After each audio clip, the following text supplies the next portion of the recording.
Lecture audio du conte Les familles de voisins de Hans Christian Andersen par Valérie Alain.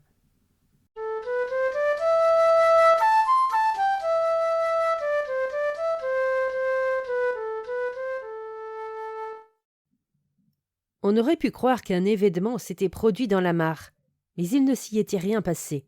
Tous les canards, qui nageaient tous sur l'eau, quelques-uns la tête en bas, car ils savent faire cela, revinrent soudain à terre. On pouvait voir sur le sol mouillé la trace de leurs pattes, et à grande distance on pouvait entendre leurs cris. L'eau fut très agitée, alors qu'un instant plus tôt elle était polie comme un miroir, et l'on y voyait chaque arbre, chaque buisson tout proche, et la vieille maison paysanne avec les trous de son pignon, et le nid d'hirondelle, et surtout le grand rosier tout fleuri, qui était contre le mur et s'étendait presque au-dessus de l'eau.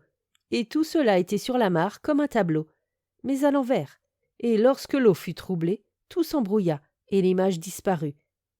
Des plumes de canards tombaient des canards en fuite, se balançaient, montant et descendant, et tout à coup elles glissèrent vite, comme s'il y avait eu du vent, mais il n'y avait pas de vent, puis elles ne bougèrent plus.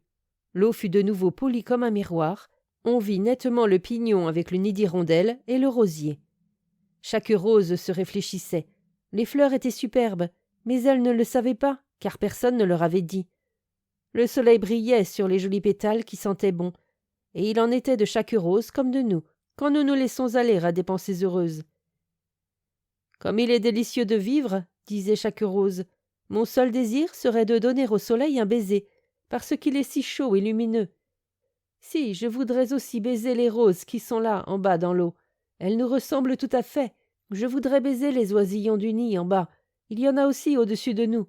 Ils sortent un peu la tête du nid et disent pip, pip, pas bien fort. Ils n'ont pas du tout de plumes, comme leur père et leur mère. Ce sont de bons voisins que nous avons, en haut et en bas. Oh, comme il est délicieux de vivre! Les oisillons d'en haut et d'en bas, ceux d'en bas n'étaient qu'une image dans l'eau, étaient des moineaux. Le père et la mère étaient moineaux. Ils avaient pris le nid d'hirondelle vide de l'an dernier. C'est là qu'ils couchaient et avaient élu domicile. « Est-ce que ce sont des canetons qui nagent là ?» demandèrent les petits oiseaux lorsqu'ils virent les plumes de canard dansant sur l'eau. « Soyez raisonnable quand vous posez des questions, dit la mère. Ne voyez-vous pas que ce sont des plumes, une robe vivante comme j'en ai une et comme vous en avez, mais la nôtre est plus élégante. Je voudrais bien que nous les ayons dans le nid, car elles tiennent chaud. J'aimerais savoir ce qui a effrayé les canards. Il a dû se passer quelque chose dans l'eau. Ce n'était sûrement pas à cause de moi, bien que je vous ai adressé un pip-pip assez fort. Les roses aux grosses têtes devraient le savoir, mais elles ne savent rien. Elles se regardent seulement et répandent leur odeur. J'en ai vraiment assez de ces voisines-là. Écoutez les gentils petits oiseaux de là-haut, dirent les roses. Voilà qu'ils commencent aussi à vouloir chanter. Ils ne savent pas, mais ça viendra. Comme ce doit être un grand plaisir. C'est très agréable d'avoir des voisins si gais. À ce moment arrivèrent au galop 2 chevaux qui allaient se baigner. Un jeune paysan était monté sur l'un d'eux, et il avait ôté tous ses vêtements sauf son chapeau noir, qui était grand et large. Le garçon sifflait comme s'il était un petit oiseau, et dirigea ses bêtes au plus profond de la mare.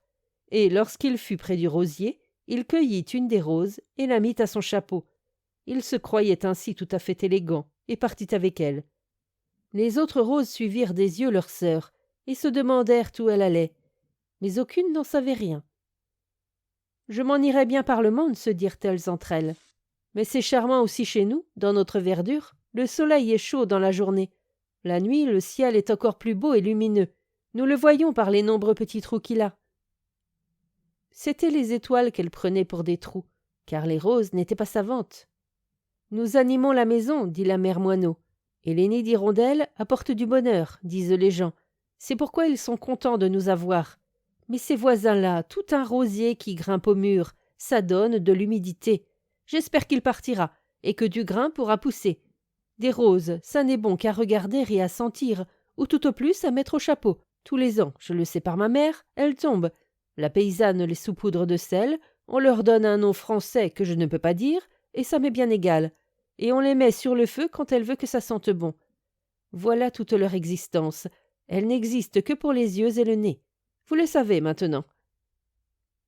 Le soir, lorsque les moustiques dansèrent dans l'air chaud et que les nuages furent tout rouges, le rossignol vint chanter pour les roses. Il chantait que le beau est comme la lumière de ce monde, et que le beau est éternel. Mais les roses croyaient que le rossignol chantait sur lui-même, et on pouvait bien le croire. L'idée ne leur venait pas du tout que c'était à elles que s'adressait le chant, mais elles y trouvaient plaisir, et se demandaient si tous les petits moineaux ne pouvaient pas aussi devenir rossignols. « J'ai très bien compris ce qu'a chanté l'oiseau, » dirent les petits moineaux. « Il n'y a qu'un mot que je n'ai pas compris. Qu'est-ce que le beau ?»« Ce n'est rien, » dit la mère moineau. « Ce n'est qu'une apparence. Là-haut, au château, où les pigeons ont une maison à part, et tous les jours reçoivent du grain et des pois jetés dans la cour, j'ai mangé avec eux et vous y viendrez aussi. Dis-moi qui tu hontes, et je te dirai qui tu es. Là-haut, donc, au château, on a 2 oiseaux qui ont le cou vert et une aigrette sur la tête. Leur queue peut s'élargir comme si elle était une grande roue, et elle est de toutes les couleurs. C'est à faire mal aux yeux. On les appelle des paons, et ils sont le beau. Si on les plumait un peu, leur aspect ne serait pas différent du nôtre. Je les aurais battus à coups de bec s'ils n'avaient pas été si grands. « Je les battrai, » dit le plus petit moineau, qui n'avait pas encore de plumes. Dans la maison paysanne habitaient 2 jeunes gens qui s'aimaient beaucoup. Ils étaient alertes et travailleurs. C'était gentil chez eux. Le dimanche matin, la jeune femme sortait, cueillait toute une poignée des plus belles roses, les mettait dans un verre qu'elle plaçait au milieu du bahut. « Ah, je vois que c'est dimanche, » disait le mari, et il embrassait sa bonne petite femme. Il s'asseyait, lisait un poème, se tenait par les mains, et le soleil brillait à travers les fenêtres sur les roses fraîches et sur les jeunes gens. « J'en ai assez de voir ça, » dit la mère moineau, qui de son nid regardait dans la salle, et elle s'envola. Elle en fit autant le dimanche suivant, car tous les dimanches des roses fraîches étaient mises dans le verre, et le buisson de roses donnait toujours d'aussi belles fleurs. Les petits moineaux qui avaient maintenant des plumes auraient voulu voler avec elle, mais la mère leur dit de rester, et ils restèrent. Elle vola, mais soudain elle fut prise dans un lacet de crin de cheval que les gamins avaient attaché à une branche. Les crins tenaient fortement la patte, la tiraient comme s'ils voulaient la couper. C'était une douleur, c'était un effroi. Les gamins bondirent aussitôt et saisirent l'oiseau, le saisirent avec une rudesse cruelle. « Ce n'est qu'un moineau, dirent-ils. » Mais ils ne le laissèrent pas s'envoler de nouveau. Ils rentrèrent chez eux avec lui, et chaque fois qu'il criait, ils lui tapaient sur le bec. Dans la ferme, il y avait un vieux bonhomme qui savait fabriquer du savon pour la barbe et pour les mains, du savon en boule et du savon en morceaux. C'était un vieux gaillard amusant qui circulait partout, et lorsqu'il vit le moineau avec qui les gamins arrivaient, et dont il disait ne pas se soucier du tout, il proposa. « Est-ce que nous allons le faire beau ?» La mère moineau eut le frisson lorsqu'elle entendit cela. Et de sa boîte qui contenait des couleurs magnifiques, le vieux sortit une quantité de feuilles d'or brillantes. Les gamins durent courir lui procurer un œuf. Il en prit le blanc dont il enduisit tout l'oiseau et il appliqua des feuilles d'or par-dessus, en sorte que la mère moineau fut dorée. Mais elle ne pensait pas à ce luxe, elle tremblait de tous ses membres. Et l'homme au savon prit un chiffon rouge qu'il arracha à la doublure de sa vieille veste, le tailla en forme de crête de coq dentelée et le colla sur la tête de l'oiseau. « Maintenant vous allez voir voler l'oiseau d'or, » dit-il, et il lâcha l'oiseau qui s'enfuit épouvanté par un lumineux soleil. Oh, comme il brillait! Tous les moineaux, et même une grosse corneille, qui n'était pas jeune, furent effrayés à sa vue. Mais ils volèrent tout de même derrière, car ils voulaient savoir qui était cet oiseau si distingué. « D'où es-tu? D'où es-tu » criait la cornelle. « Pas si vite, pas si vite » disaient les moineaux. Mais elle ne voulait pas ralentir. Inquiète et terrifiée, elle volait chez elle. Elle était sur le point de tomber à terre, et toujours arrivaient des oiseaux en plus grand nombre, des gros et des petits. Quelques-uns volaient tout près d'elle pour lui donner des coups de bec. « En voilà un oiseau » criaient-ils tous. « En voilà un oiseau » crièrent les petits moineaux lorsqu'elle arriva au nid. « C'est sûrement un jeune paon, il en a toutes les couleurs, qui blesse la vue, comme le disait mère. Pip, c'est le beau !» Et ils donnèrent des coups de leur petit bec, si bien qu'il fut impossible à la mère d'entrer, et elle fut tellement terrifiée qu'elle ne put dire « Pip !» et encore moins « Je suis votre mère !» Les autres oiseaux se mirent tous à la becqueter, ses plumes furent toutes arrachées, et la mère moineau tomba sanglante dans le buisson de roses. « Pauvre bête !»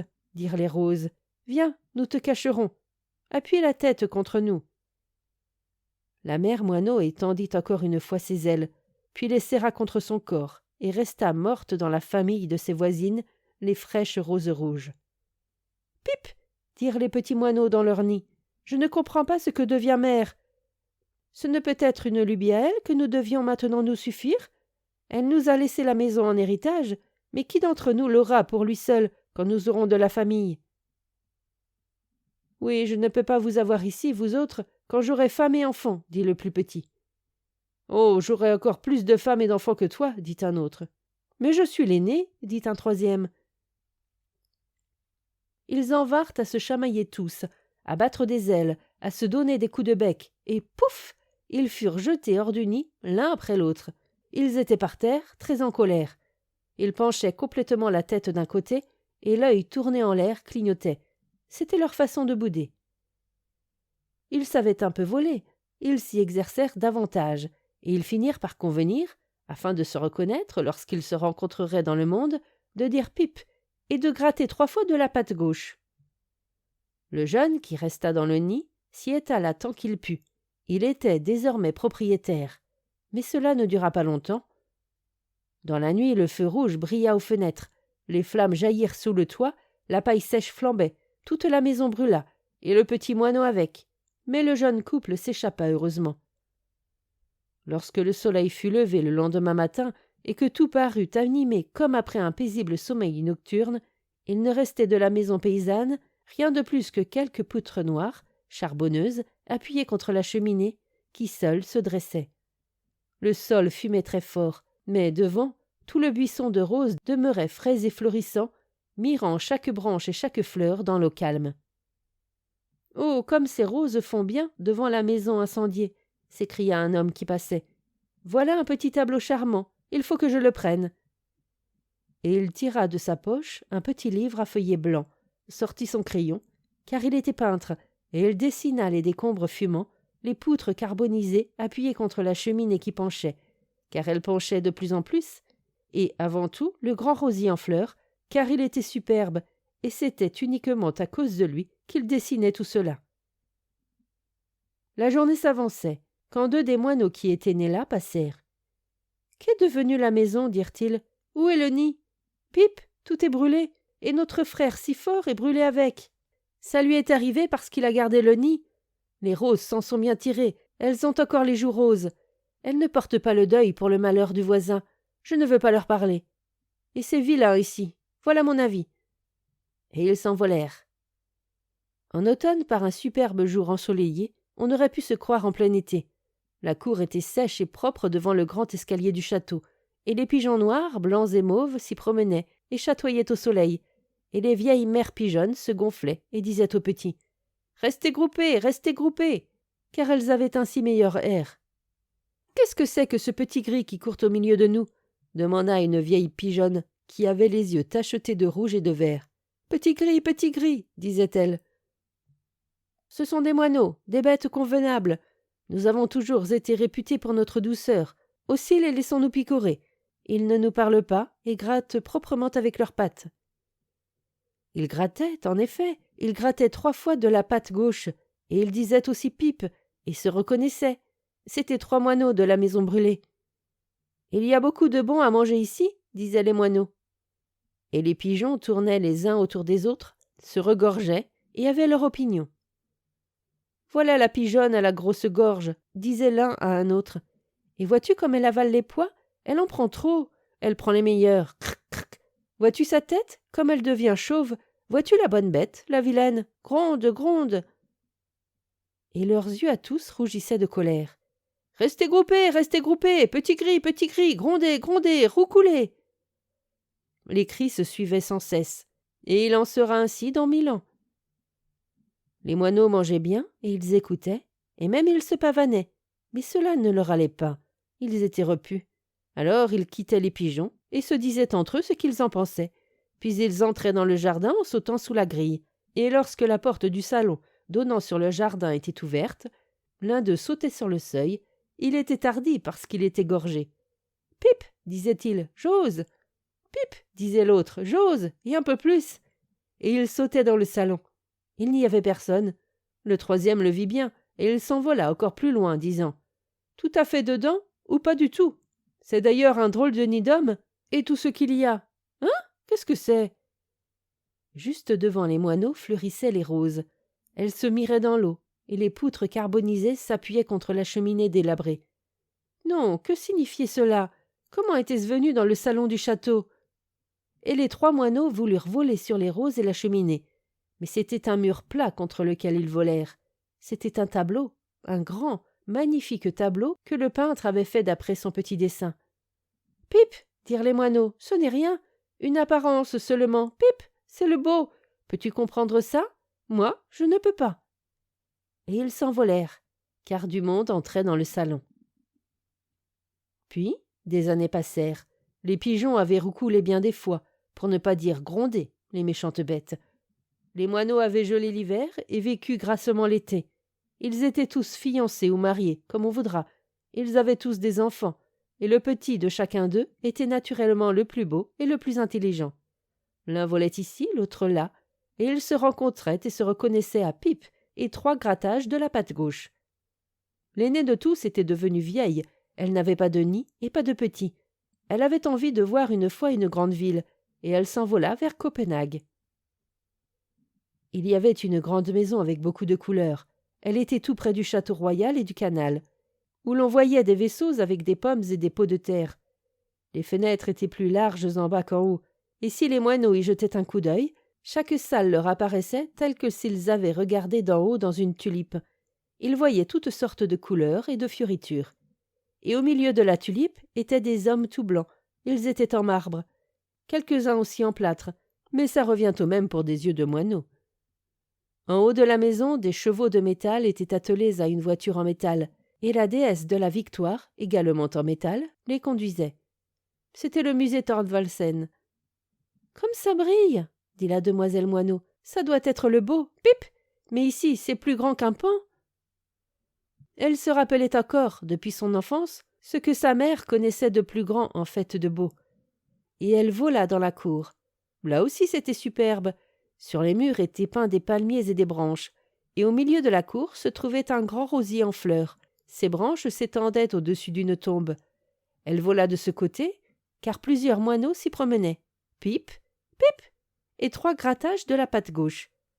Elle avait salué aussi bien des fois pendant des années, et personne ne l'avait comprise, car ceux qui sont séparés ne se rencontrent pas tous les jours. Elle avait pris l'habitude de ce salut, mais cette fois, 2 vieux moineaux et un jeune dirent pip et grattèrent de la patte gauche. « Eh, bonjour, bonjour! On était 3 vieux du nid de moineaux et un petit de la famille.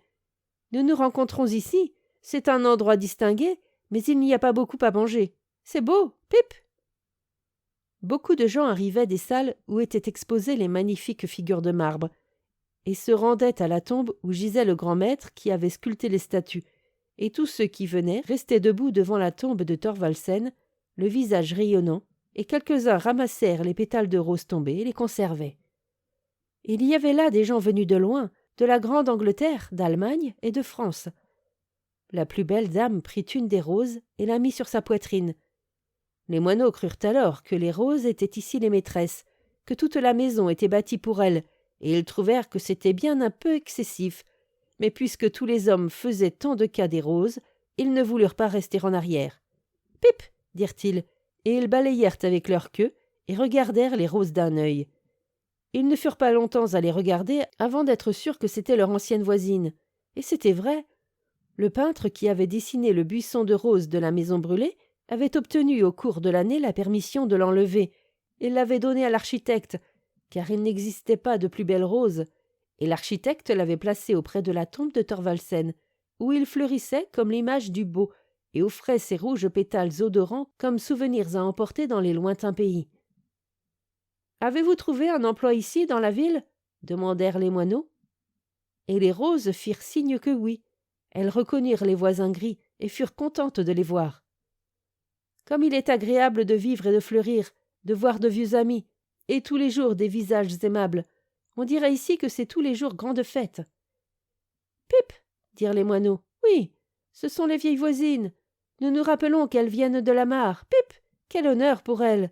Il est des gens à qui les honneurs viennent en dormant. » Et ce qu'il y a de remarquable dans de pareilles taches rouges, je n'en sais rien. Et voilà un pétale fané, ça je le vois bien. » Ils becquetèrent le pétale, ce qui le fit tomber, et le rosier en fut plus frais et vert, et les roses sentirent bon au soleil, sur la tombe de Thorvaldsen, au nom immortel de qui s'alliait leur beauté.